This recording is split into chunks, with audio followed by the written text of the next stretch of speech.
Bonjour, nous allons aborder aujourd'hui l'horoscope du Taureau. Donc, si tu es né du 21 avril au 21 mai, ne bouge pas, reste là, je te promets 2 petites journées sympas. La lune sera dans ton signe le 7 et le 8 mai. Alors, il n'y a pas qu'un taureau, il y en a 3. Vous savez comment ça se passe. Pourquoi? Parce qu'en fonction de ta date de naissance, tu appartiens à un décan.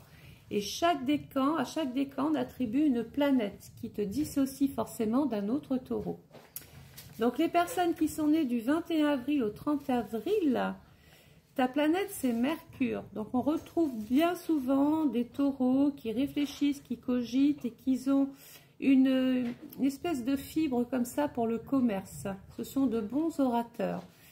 Il faut savoir que Mercure, pendant cette période-là, est dans le secteur 10. Donc, on ne sera pas étonné que vous soyez amené à régler des choses en relation avec vos aspirations, vos buts, vos projets, mais surtout des questions qui sont liées à la profession.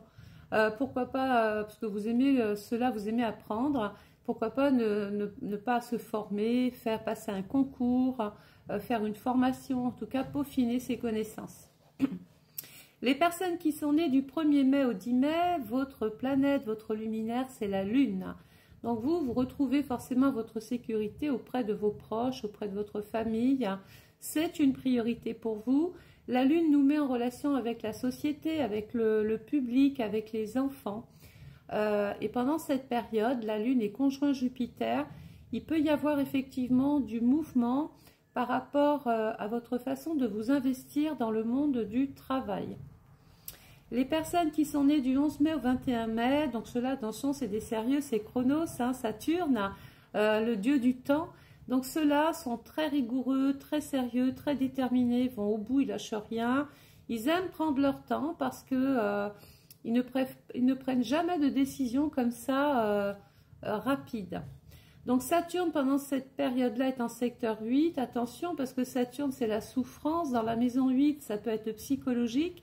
On dit qu'il faut ici lâcher prise, lâcher du lest, prendre de l'écart, se mettre un petit peu au repos, faire un petit bilan sur soi et surtout sur son porte-monnaie. Voilà, mettez-vous en mode économie. Alors, on va démarrer le petit horoscope de d'habitude et puis après, je regarderai votre carte astrologique, bien évidemment, comme je le fais à chaque fois. Donc, amour. Pour les célibataires, attendez-vous peut-être à faire une rencontre assez déterminante. Et pour les amoureux, pour les couples, vous recherchez une certaine sécurité. 1, 2, 3. Côté argent, vous êtes dans de bonnes dispositions côté financière et maîtrisez complètement la situation. Olé, olé. Côté santé, une sieste vous aidera à faire le plein, à vous régénérer, à retrouver des forces. Voilà, faut vraiment, parce qu'il y a vraiment un coup de fatigue là, aujourd'hui et demain, qui se mettent en place. Ne résistez pas, lâchez un peu. Ce que vous ne pouvez pas régler aujourd'hui, faites-le le 9 par exemple, ou demain. Alors, côté travail, ça tombe bien parce qu'on a parlé du secteur professionnel qui est quand même assez dominant.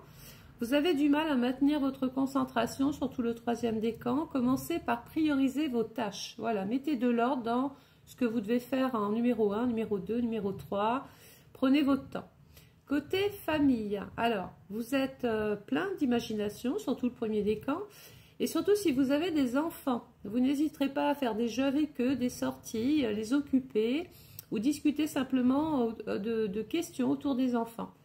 Vous pourriez donc renforcer les liens par le partage avec ces bambins parce que vous êtes imaginatif, parce que vous avez des idées, parce que ça plaît. Tout simplement, c'est peut-être votre âme d'enfant qui s'exprime. Côté vie sociale, alors le plaisir simple de la vie vous procure de la joie. Vous appréciez une discussion autour d'une bonne table avec un bon verre, un bon repas. Vous êtes peut-être en tête-à-tête avec le chéri-chéri. Votre loyauté envers votre cercle amical est appréciée. Et oui, quand vous aimez le prouver aussi. Et donc, vous n'hésitez pas à vous investir et à provoquer des situations. Alors, on va regarder maintenant votre carte astrologique.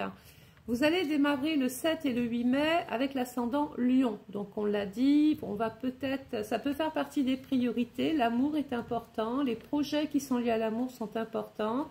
On a envie d'exprimer sa créativité, on a envie d'entreprendre, on a envie d'exister. Et pourquoi pas être au devant de la scène. Il peut y avoir des projets de mariage ou de bébé pour certains couples. Vous allez avoir une maison 4 en balance qui est encore opposée à Mars. Donc, il peut y avoir aussi quelques désaccords avec des personnes de la famille. Donc là, on est un petit peu sous tension. On est dans la nervosité, dans le stress. Et du coup, comme vous êtes fatigué, on n'est plus trop en osmose avec des personnes avec qui on supportait tout avant. Voilà, donc il y a une espèce de règle. Il va falloir rétablir des règles au sein du foyer pour retrouver votre sérénité.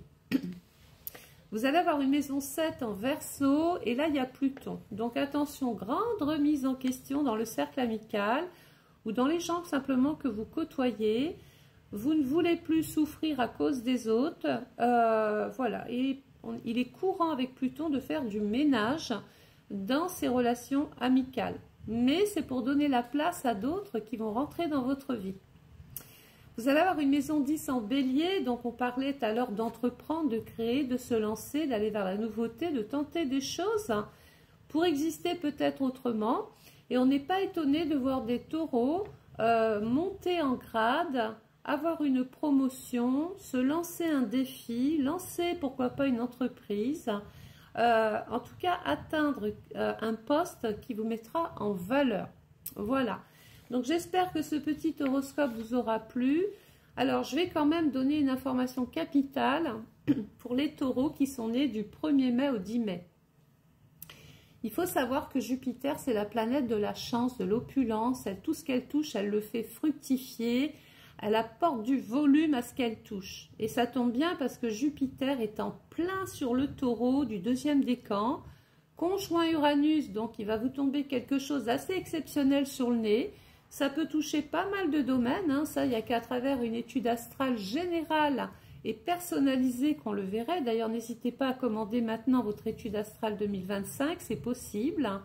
Vous allez avoir un lien PayPal à cet effet, justement. Pourquoi je vous dis ça? Parce que là, il y a quand même une chance insolente et financière.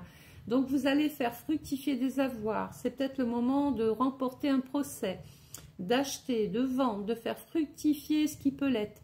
Et puis, on ne va pas oublier, Jupiter, c'est aussi la chance. Hein. Donc, il va y avoir une chance sur le taureau qui est un signe de terre. On peut, par exemple, avoir une chance par rapport à un patrimoine. Ça peut être un héritage, un legs, une donation, une succession. Et pourquoi pas une chance au jeu, à la spéculation. Mais j'ai bien dit chance, qui dit chance dit c'est pas la peine d'aller dépenser ce qu'on n'a pas. On y va tranquille et on laisse la chance opérer parce que côté financier, ouvrez-vous, ne loupez pas une occasion de faire fructifier votre situation. Voilà, n'oubliez pas de liker, de commenter, de partager et bien sûr de me mettre dans vos favoris. Comme ça, je vois que vous vous êtes abonné et je peux de temps en temps venir répondre à vos messages. N'hésitez pas à partager. Bonne journée, au revoir.